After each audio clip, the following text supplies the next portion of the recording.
मित्रांनो नमस्कार. कायदेशीर माहिती देणाऱ्या माझ्या YouTube चॅनलमध्ये तुमचं स्वागत आहे. आजचा विषय रेफ्युजी किंवा निर्वासित. आता तुम्ही विचाराल निर्वासित हा विषय जगातील जी काही कटकटींचा जो भाग आहे, दोन देशांमधल्या ज्या कटकटी आहेत त्या कटकटी जसं पाणीचा तंट आहे तसा निर्वासितांचा तंट सुद्धा अनेक देशांमध्ये हा चालू असतो. मग निर्वासित म्हणजे काय? निर्वासित म्हणजे एक अशी व्यक्ती ज्याला राजकीय किंवा धार्मिक कारणांमुळे किंवा युद्धामुळे पुरेसं अन्न नसल्याने किंवा इतर कारणामुळे की आपल्याला मारून टाकतील भीती वाटते,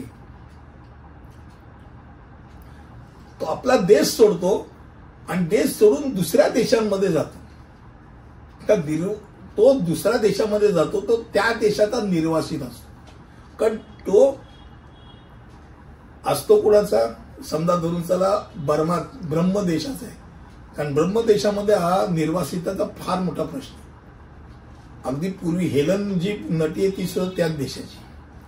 त्या देशातनं अशा टोळीच्या टोळी, कारण का ते एकमेकांमध्ये टोळी युद्ध असल्या कारणाने जी मेन टोळी आहे ती इतरांना मारून टाकण्याकरता पाठीशी लागते. ती सगळे टोळीच्या टोळी असे निघतात आणि भारतात येऊन उभे राहतात आणि भारतातून वेगळ्या भागात जातात.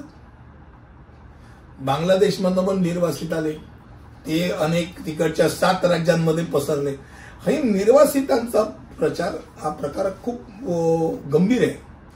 आणि निर्वासित म्हणजे असे लोक ज्यांना स्वतःचा देश सोडून दुसऱ्या देशात सुरक्षितता शोधण्यास भाग पाडले जाते आणि दुर्दैवाने बऱ्याच वेळा त्यांना अत्यंत वाईटरित्या निर्वासित आहे ते त्या देशाची जबाबदारी नाही वाईटरित्या ठेवलं. ते कोण आहेत, ते काय मानतात किंवा काय म्हणतात याच्या कडे कोणाचंच लक्ष नसतं.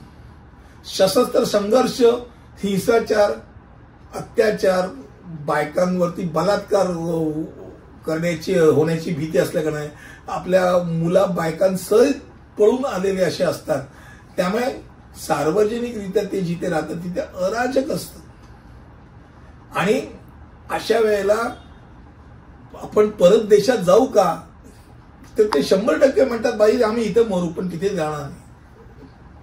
आणि त्यामुळे ही मुलं, महिला, पुरुष जे हिंसाचार, युद्ध, उपासमार, अत्यंत गरिबी, पैसेच नाही मिळू शकत, काही कमवायला नाही आहे तर देणार कोण? कोणाला पैसे देणार?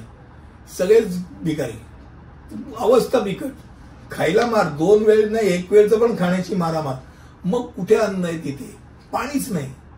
पाणीशिवाय माणूस जगू शकत नाही. मग पाणी कुठे? तिथे माणूस फिरत जातो.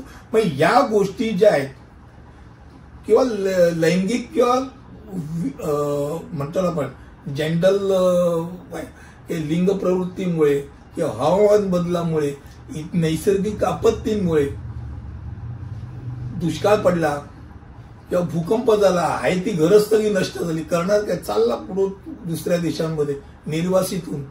हे सगळं जे आहे या सगळ्या गोष्टींकरता निर्वासित म्हणून ज्या वेळेला म्हटलं जातं 1951 साली निर्वासित करार एक महत्वाचा कायदेशीर दस्तऐवज आहे. त्यामुळे तो निर्वासितांची व्याख्या नक्की करतो. वंश, धर्म, राष्ट्रीयत्व, विशिष्ट सामाजिक गटाचं सभासदत्व किंवा राजकीय मत यांच्या कारणांमुळे छळ होण्याची भीती असल्यामुळे जो त्याच्या मूळ देशात परतण्यास असमर्थ किंवा अनिच्छुक असतो तो निर्वासित. आणि त्यामुळे त्याला निर्वासित दर्जा दिला जातो. काही देश त्यांचा खूप चांगल्या तऱ्हेने सांभाळ करतात, त्यांना खायला प्यायला देतात, ते मेहनत करतात, कामं करतात, कमवतात. काही देश त्यांना म्हणजे ते कुठून आलं, कसं ते एकदा पळून जातील या विचारात असतात. जगामध्ये सर्वात वाईट अवस्थेमध्ये असणारी माणसं कुठली असतील तर ती निर्वासित. देव करो आणि कोणावर निर्वासित होण्याची पाळी होऊ नये अशीच अपेक्षा करतो. आज निर्वासित हा विषय होता. निर्वासित म्हणजे काय ढोबळ मनाने तुमच्यासमोर मी माहिती ठेवली. पुढील व्हिडिओमध्ये असंच काहीतरी घेऊन येईल. तिथपर्यंत इथे थांबतो. धन्यवाद.